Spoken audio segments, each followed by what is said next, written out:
নমস্কার, আমি দিগন্ত আর আপনারা দেখছেন আমার চ্যানেল স্পিক উইথ দিগন্ত।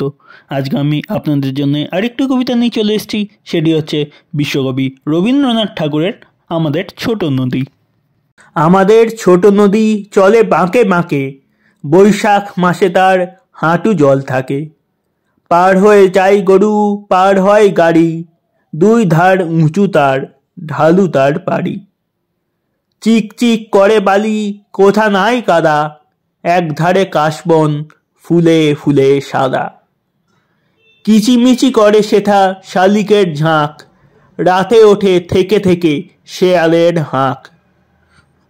তারপরে আমবন তালবন চলে, গাঁয়ের বামুন পাড়া তারই ছায়া তলে।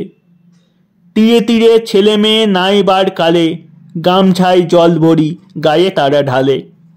সকালে বিকালে কভু নাওয়া হলে পরে, আঁচল ছাকিয়া তারা ছোট মাছ ধরে। বালি দিয়ে মাঝে থালা ঘটিগুলি মাঝে, বধূরা কাপড় কেচে যায় গৃহ কাজে। আষাঢ়ে বাদল নামে নদী ভরো ভরো, মাতিয়া ছুটিয়া চলে ধারা খরতর। মহাবেগে কল কল কোলাহল ওঠে, ঘোলা জলে পাকগুলি ঘুরে ঘুরে ছোটে। দুই কূলে বনে বনে পড়ে যায় সারা, বর্ষার উৎসবে জেগে ওঠে পাড়া। এই ছিল আজকের কবিতা, এবং এই ধরনের আরও কবিতা পেতে চাইলে চ্যানেলটিকে সাবস্ক্রাইব করতে ভুলবেন না। দেখা হচ্ছে আবার পরের অন্য কোনো কবিতায়। ততক্ষণ বাই বাই।